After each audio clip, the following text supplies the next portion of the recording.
Ladies and gentlemen, welcome to Metropolis Radio. Today we are taking a look at this article here. Thor the Dark World director details original vision for Marvel sequel. Thor the Dark World director Alan Taylor looks back on his version of the Marvel sequel, which he said originally had more childlike wonder. Now, before we fully get into this, guys, there's going to be a couple other articles we're going to cover in this one video that are all, but it's all related to each other, all related to Thor the Dark World. So, let's just get right into this first one here. Alan Taylor, director of Marvel's Thor the Dark World, recalls his original version of the 2013 sequel before Taika Waititi brought the colorful comedy to the world of Thor Odinson, Chris Hemsworth with Thor Ragnarok. Marvel brought in TV vet Taylor to helm the second movie in the franchise. There was a great deal of anticipation surrounding Thor the Dark World as it arrived not too long after the Avengers took the world by storm. Yeah, talk about a lot of pressure there. Following up the Avengers, you better step up your game. Hemsworth returned as the titular God of Thunder in a story that saw him fighting to save the world, as well as his love, Jane Foster, Natalie Portman, who came into contact with an Infinity Stone to disastrous effect. As is well documented by now, Thor the Dark World wasn't the triumphant sequel Marvel had hoped. No, it is constantly ranked as the worst movie in the MCU, and we will actually get to those reasons later on in this video. Though it was a box office success, the overly serious tone and lackluster villain Christopher Eccleston's and I'm sorry guys, I'm gonna mispronounce his name. I think it was Malekith. I only saw Thor the Dark World one time, and I don't remember how to pronounce his name. All contributed to making the film one of the weakest in the entire MCU. The franchise would work to course correct with Thor Ragnarok 4 years later, and considering how Waititi turned to direct Thor Love and Thunder out next May, it's safe to say Marvel is pleased with the changes. See, I actually liked the first Thor movie. The problem with Thor the Dark World is the fact that you try to make it Shakespearean without Kenneth Branagh. You know, I actually make the argument the first Thor movie only works because Kenneth Branagh was behind it. You took him out of it and the whole thing fell apart. In a new THR profile, that's the Hollywood Reporter, Taylor looked back on his experience with Thor the Dark World. He's spoken before how the movie was effectively taken from him in post-production. That doesn't surprise me because I think the same thing happened to Jon Favreau with Iron Man 2, but I think that was taken from him during the writing phase. And his latest comments back that up. Taylor shared new details about how he originally envisioned the Dark World, explaining how there was a, quote, slightly more magical quality, however, that ended up changing. And Alan Taylor said, quote, "The version I had started off with had more childlike wonder. There was this imagery of children which started the whole thing. There was a slightly more magical quality. There was weird stuff going on. There was weird stuff going on back on Earth because of the convergence that allowed for some of these magical realism things. And there were major plot differences that were inverted in the cutting room and with additional photography. People such as Loki who had died were not dead. People who had broken up were back together again. I think I would like my version." End quote.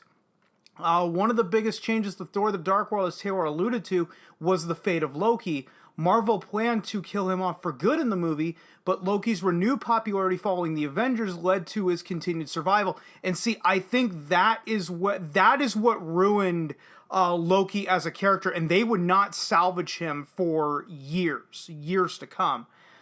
It also sounds like Taylor intended to keep Thor and Jane split up by the end of the film.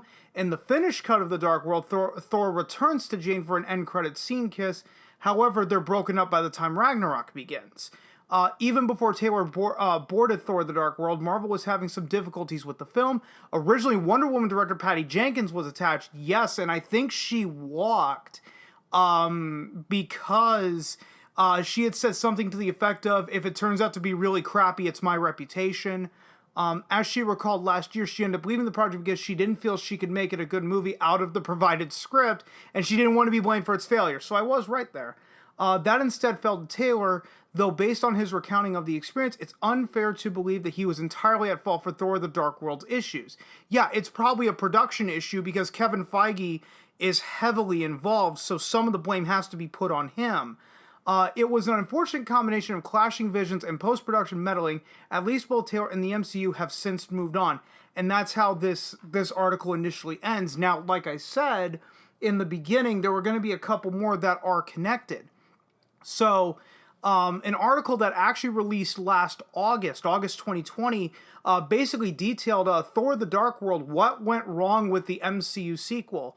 Thor the Dark World is widely considered one of the weakest entries in the MCU. What went wrong with Chris Hemsworth's second solo movie? Where did it all go wrong for the MCU's Thor the Dark World? Well, I can give you a lot of reasons, and most of them are listed here. So I better not get ahead of myself here. The runaway success of the MCU has been well documented, with Avengers Endgame currently sitting pretty as the highest grossing movie of all time. Okay, that has changed. Avatar has taken that spot back. From relatively humble origins with 2008's Iron Man, the franchise has grown into a powerhouse of modern cinema, dominating the big screen with a run of interconnected superhero movies and high-profile crossovers. Given the enduring popularity of Marvel's character roster, the MCU's financial success perhaps isn't surprising, but where the series really hits unprecedented territory is in its critical reception. In Hollywood, any sequel that lives up to the original can be considered a pleasant surprise. A trilogy without a weak link is an even rarer beast. That is true. Name a couple. I think they name them here. With Back to the Future and Toy Story, I know plenty of people that didn't like with Back to the Future, I think Part 2 is probably the weakest link in that trilogy. And Toy Story, I'm not the biggest fan of the first movie and the fourth movie as well. But that's just me personally. Both examples of consistently strong multi-part stories. With superhero movies, it's incredibly rare for a run of 3 or more movies to escape a bad apple. Sam Raimi's Spider-Man 3. Spider-Man 3 wasn't terrible. Not everything in that movie was bad, and I hate that people are using Spider-Man 3 as the scapegoat. Schumacher Batman, again, Batman and Robin, kind of ridiculous, but there is a charm to the movie. The third Christopher Reeve Superman effort. You know, without Superman 3, we would not get Office Space out of that movie. Let's be honest, because the when they hack Initech, they basically stole the plot from Superman 3. Even Nolan's revered Dark Knight trilogy ended with the divisive The Dark Knight Rises. Yeah, The Dark Knight Rises wasn't that good. Arguably, the MCU's greatest achievement is that the vast majority of the 20-plus movies released thus far have been I'm just gonna skip that. I can't read today. Have been received by fans and critics. Yeah, big whoop-de frickin' do. As the God of Thunder, Chris Hemsworth's Thor has already impressed in both his 2011 debut and the following year's MCU breakout, The Avengers. Expectations were reasonably high for the next outing, Thor the Dark World, but the 2013 release is generally thought of as one of the franchise's few disappointments. What exactly went wrong with Thor 2? Well, quite a bit, and let's get into the first point here.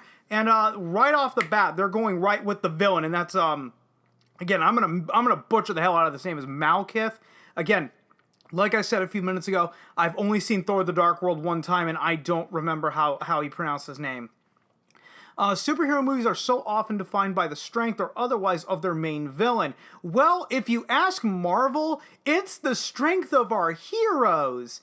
Like I said, focusing on the hero rather than focusing on the villain in Phase 1 was fine, but Marvel would have a villain problem for years and years to come. I would argue there have been very few actually decent villains in the MCU. The one I can think of right off the top of my head is Loki from the first Thor movie. He was a pretty good villain.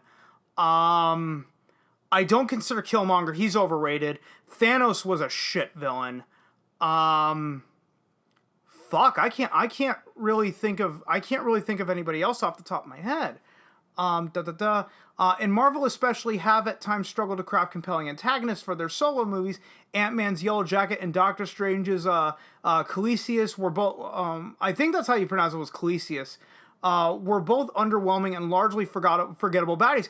Oh, wait a minute, what about Dormammu? You know, Dormammu was quite the memorable villain. Remember that Groundhog Day sequence in that fucking movie?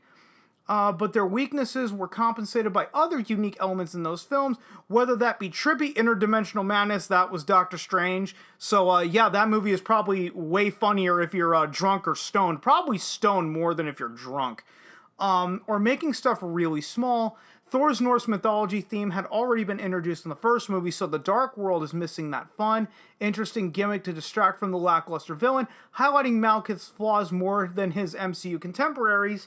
They could have, built upon the Norse mythology, but that's neither here nor there.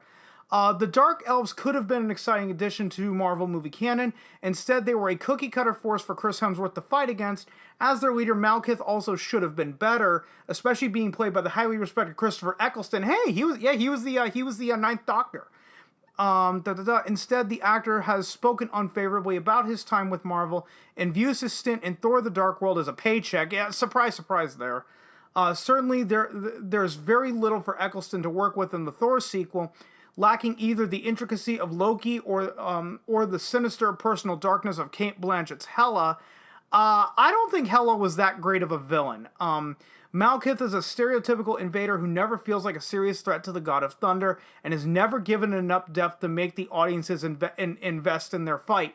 Again, Malekith is not the only bad MCU villain, but he is the go-to. And here's the second point that the article brings up. What went wrong? It was following the Avengers. It speaks to the overall strength of the MCU as a franchise that while most would consider Thor: The Dark World the low point of Kevin Feige's Hollywood takeover, the sequel still isn't an outright bad movie. I tend to disagree with that. Thor: The Dark World is fucking terrible. There are some nice gags. Thor on the London Tube springs to mind. Typically impressive action sequences and the roller coaster dynamic between Thor and Loki enjoys some of its finest moments. But Marvel Studios setting such a high bar for themselves with previous releases proves a poisoned chalice from which Thor: The Dark World was unlucky enough to take the first sip. Again, I think a lot of the problems really come back to the fact that the movie was hijacked by the end. 2012's The Avengers was a cinematic game changer, finally unleashing the potential of the MCU and exponentially increases the franchise's audience. Releasing in the year between The Avengers and Captain America: The Winter Soldier, another undisputed highlight of the MCU. I also disagree with that. I think The Winter Soldier is criminally fucking overrated. Thor: The Dark World's averageness was magnified by its timing. No one seriously expected Marvel to offer a team-up level event movie for every installment, but reverting back to the safe, familiar superhero formula after the success of The Avengers was destined to disappoint. And this is the problem with this author, though, is that the movie could have worked. The only thing they had to do was kill Loki in the end. That was it. Them undoing Loki's death completely ruined the movie. Like a high school metal band going on stage after 1985 era Slayer. That's kind of harsh. Interestingly, Thor: The Dark World wasn't actually the MCU's first post-Avengers release, with that duty falling to the well-received Iron Man 3. However, Stark had already endured his own sophomore slump in 2010 and had learned the lessons necessary to make the third film a success. Even following the grandeur of the Avengers, Thor wasn't so lucky. And the third point is Thor and Jane Foster's romance. Natalie Portman featured in both Thor and Thor: The Dark World, but was absent during the events of the Avengers and Avengers: Age of Ultron before the couple ultimately broke up off screen. Despite some early promise, the relationship between Thor and Jane was not well handled in the MCU. Initially, the duo's unlikely pairing created a fun Romeo and Juliet-style romance angle with Thor the fish out of water and Jane his guide on Earth. And that's why the comedy in the first Thor movie worked, because Thor was the fish out of water, but what are you going to do for the sequel? But they parted on bitter terms as the God of Thunder returned home, leaving Jane feeling like a jilted... Here we go. Yeah, leaving Jane like a jilted vacation fling. There was it's a typo. Thor: The Dark World failed to develop their love story in any meaningful way, embarking on a frustrating soap opera-esque on and off between the Asgardian and his human love interest. But here's the problem, and I just caught this right now. Where's that line? But they parted on bitter terms as God of Thunder returned home, leaving Jane feeling like a jilted vacation fling. Are they referring to the first movie or the second movie? Because the first movie, he only destroyed the bridge to stop Loki from enslaving all of Earth. So the fact is, he did ultimately make that sacrifice. I don't know why that wasn't brought up in Thor: The Dark World. The sequel aims to make Thor and Jane two tragic figures being cruelly kept apart by fate. See Agents of S.H.I.E.L.'s Fitz and Simmons for a more successful example, but the duo instead behave like the one couple who just needs to get it together or call it quits. Thor and Jane do finally unite by the end of by the end of the Dark World, but so uninspired was their journey, few cared when the couple were broken up off screen, leaving Thor free to move on to bigger and better things. Like Christopher Eccleston's Malekith, Thor the Dark World put the talented Portman in a distinctly one-dimensional role, and it's no surprise that the actors opted out of future MCU appearances for a long time. Well, I read that Natalie Portman only agreed to do Thor the Dark World because Patty Jenkins was attached. And once Patty Jenkins left, Portman was already locked down. And that's what I've read. I mean, I could be dead wrong. I could be misremembering shit. Having already reinvented the Thor series, Taika Waititi has tempted Portman back for Thor: Love and Thunder, and it will be fascinating to see what the upcoming film does differently compared to the Dark World in terms of romance for Thor. I think there's only one good Thor movie, and that's the first one. But let's get back into this article, and here's the fourth point, is the MCU formula and Backstage Woes. The Marvel Studios operation is very much a machine of rapid turnover releases set within defined creative parameters, and these restrictions have cost the services of directors such as Edgar Wright and Scott Derrickson over the years.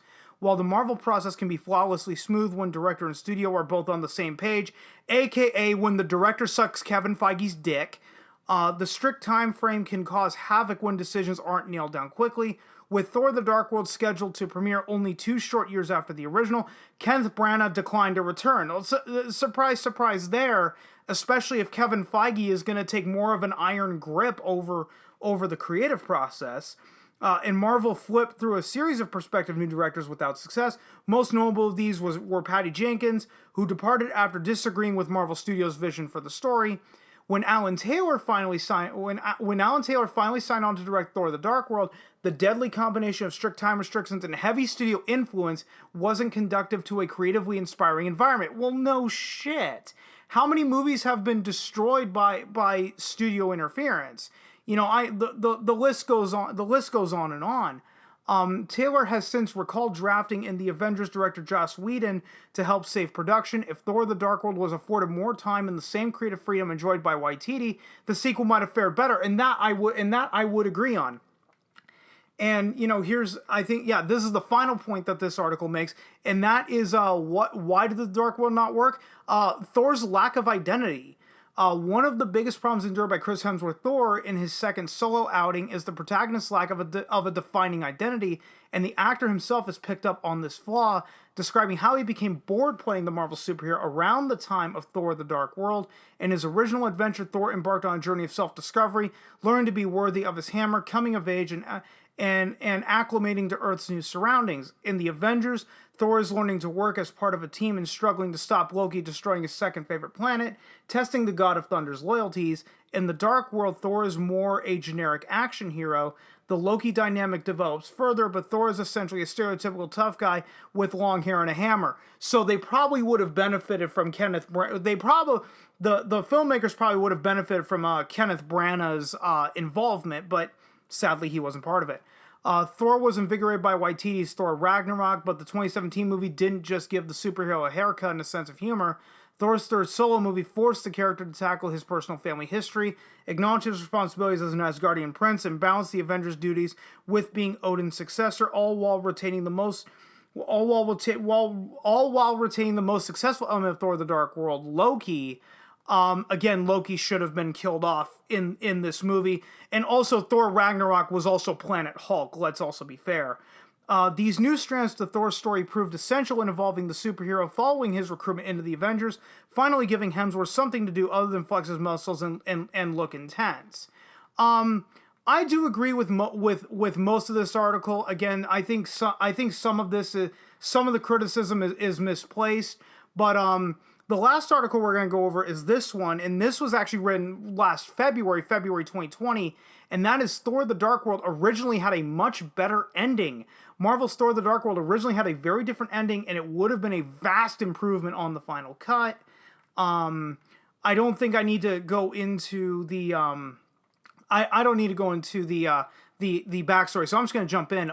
An alternate ending for Thor: The Dark World, released on the Infinity Saga box set, reveals that it didn't always have to be this way. It looks as though Marvel originally had very different plans for both Thor and Jane Foster, and they would have been a lot more effective. So the first point they bring up is Jane Foster's breakup with Thor, as Alan Taylor already brought up. The alternate ending opens with Thor awakening on Earth under his father's care. In this version, the Battle of the Convergence almost killed Thor, and he had been unconscious for 3 days. Odin feared his son would not survive the journey through the Bifrost. Hence, the God of Thunder has been cared for at Jane Foster's apartment.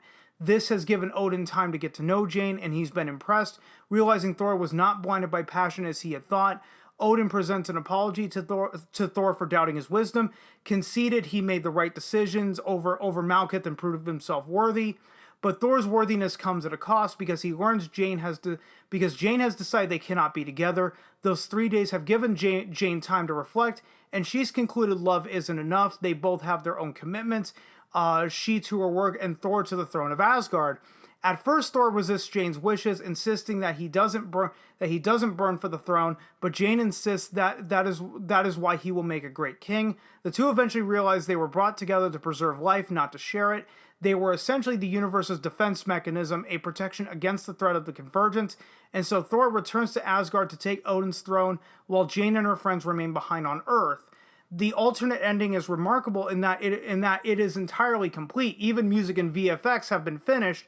Clearly, Marvel changed plans late in the day, as Alan Taylor brought up in the beginning. The movie was stolen from him in post-production, so this wouldn't surprise me at all.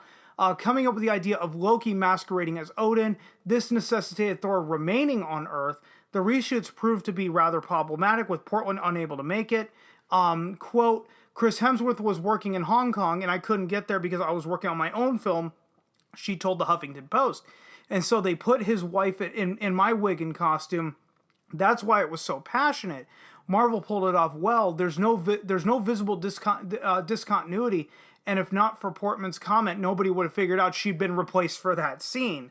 And here's the second point that the article brings up. This alternate ending treated Jane Foster as a solid character.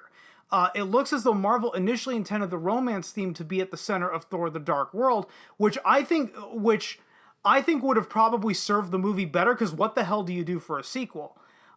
Indeed, this alternate ending fits reports that they planned Thor 2 to be their version of Romeo and Juliet, with Thor divided between his love for Jane and his loyalty to Asgard and the All-Father.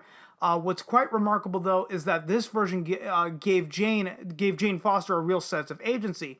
She, after all, is the one who breaks it off. She's given 3 days to imagine what life would be like in a relationship with Thor, and she realizes it cannot possibly work because they'll always be pulled in different directions. Thor is destined for the throne of Asgard, but Jane would be useless there, and she can't abide that. Meanwhile, the alternate ending is helped by the sheer quality of Portman's acting. Yeah, that's debatable. I'm not the biggest Natalie Portman fan personally. She really does succeed in portraying Jane as a complex, conflicted woman, blah, blah, blah. Okay, hold on. Because this just goes on about, sucking off on Natalie Portman. I'm not the biggest Natalie Portman fan, so I'm going to jump ahead to the third point here, and that is the concept of destiny would have foreshadowed Thor: Love and Thunder. Meanwhile, the alternate ending completes a subtle theme in Thor: The Dark World, one that always seemed a little incomplete. In one early scene, Thor insists he and Jane have been brought together by fate. It's never developed in the final theatrical cut, but the alternate ending suggests it was originally more involved. Thor references a comment made by Loki, implying the trickster god had said something about his destiny as well. In the end, though, the God of Thunder realizes the love he and Jane share is a universal defense mechanism. Fate's way of ensuring life would be preserved and Malekith would be defeated. There's a sense in which this foreshadows Jane Foster's return in Thor: Love and Thunder, where she's destined to wield Mjolnir herself. For those that don't know, Mjolnir is Thor's hammer. After all, it implies the hand of fate rests heavily upon Jane's life. Although she and Thor believe that is over, there's no real reason it couldn't be extended. And for those that don't know, in the comics, at one point, Jane Foster did take over the role of Thor. Indeed, Brandon T. Snyder's novel, The Cosmic Quest Volume 2 Aftermath, a tie-in book set in the aftermath of Avengers Endgame, revealed that Jane's exposure to the I think it's the ether, Yeah, Jane's exposure to the ether had subtly changed her. It seems Jane has now some sort of cosmic awareness to the extent she felt Thanos' snap. Even if she wasn't killed by it, she is no longer an ordinary mortal, and this could easily mean she's destined for something greater than she ever believed, such as wielding the power of Thor. Again, they're going to have to show that on screen. It's one thing to have it in a tie-in novel, but unless if it's shown on screen, that moment does not matter to the vast majority of the fan base.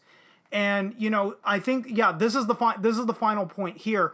Marvel's Loki reveal didn't really have any payoff. It's not hard to see why Marvel Studios pivoted away from this alternate ending. Loki actually died in the original version, killed by Malekith. And again, that would have been the much better ending.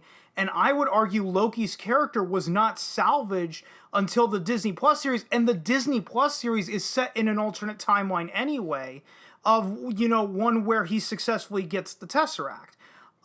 Quote, Loki's death on...